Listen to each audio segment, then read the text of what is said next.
Joe Biden ran as Harry Truman. He thought he was going to govern as Franklin Roosevelt. But this, to me, looks just like Jimmy Carter in every possible way. Is he going to do to them what Jimmy Carter did, which is give us Ronald Reagan? And tragically, Europe is on the verge of war because of the weakness, the fecklessness of Joe Biden. I heard a minute ago Admiral Kirby make reference to that the Biden administration, I think he said, quote, "We're still digesting what happened back in August." What has the administration learned from the chaos out of Kabul last August?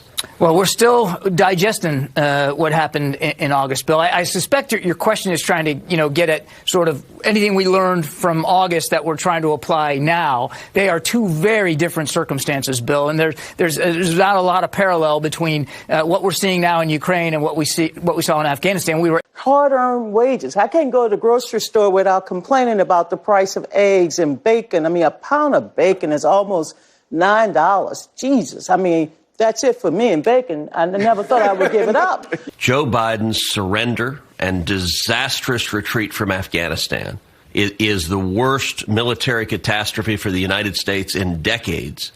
And the consequences, at the time, I said, as a result of this incredible weakness, all of our enemies across the globe are looking to Washington. They are taking the measure of the man in the Oval Office. And as a result, as I said back in August, the chances of Russia invading Ukraine have just risen tenfold.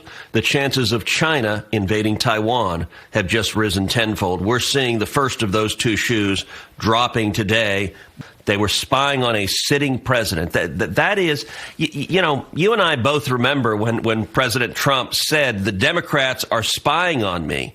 And the corporate media collectively laughed at him. They mocked at him. They said, what a ridiculous claim for him to make. Well, if what Special Counsel Durham is alleging is true, that what Donald Trump said was absolutely right. And to the extent Hillary Clinton is complicit with this, her campaign is complicit with it, her lawyers are complicit with it, big tech is complicit with it. If this is true, it's a lot bigger than Watergate. That was a bungled third-rate burglary. It was wrong. People went to jail for Watergate, and people need to go to jail for this if these allegations are true. The biggest scandal was when they spied on my campaign.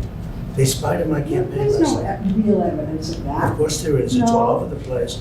Leslie, Sir, they spied on my campaign and they got caught. Can I say something?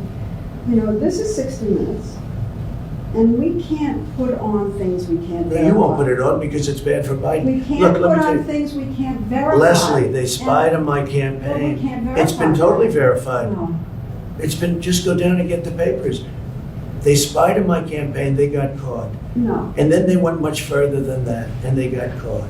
And you will see that, Leslie, and you know that, but you just don't want to put it on the air. Bogus claims of spying on the president's campaign. The QAnon through things like 9/11 trutherism, the Barack Obama birth certificate conspiracy theory, the Trump Spygate stuff. This is a big deal. I mean, it's shocking to me that this is not receiving more coverage in the press. I don't think any of the Sunday shows mentioned it. This is a big deal, isn't it?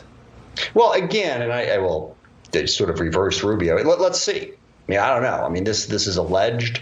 We got to go in and figure out exactly what is there, because this will be one area where I will disagree with Senator Rubio. The idea of making stuff up about your political opponents is in no way unique to those who oppose Donald Trump. This has happened repeatedly in both directions. So one of the things that we were trying to explain to the press was this isn't just about hacking and leaking emails. This is about a larger information effort by the Russians. Is that spying? Again, I can't speak to that report. I refer you to the Department of Justice. Generally speaking, that with monitoring internet traffic. Jackie, my answer is not going to change. I refer you to the Department of Justice. I can't speak to that. President Trump was right when he said in 2017 he was being spied on. Bill Barr said it in 2019. He said spying took place and there was a basis for his concern about the spying. So, and each time that those statements were made, the press and the Democrats, oh, no, that's not true. Well, we knew it was true. And now, of course, Durham has more than confirmed that. And he's pointed out the fact that it goes right to the Clinton campaign. I introduced legislation, targeted sanctions directed at the Nord Stream 2 pipeline. Nord Stream 2 is the pipeline that Putin is building from Russia to Germany. The reason he's building the pipeline is that it skips Ukraine. It goes right around Ukraine. Why? Because the real insurance that Ukraine had against invasion is that Putin has to take his energy, his natural gas, in pipelines that go through Ukraine. Once he builds Nord Stream 2, he no longer has to worry about those pipelines.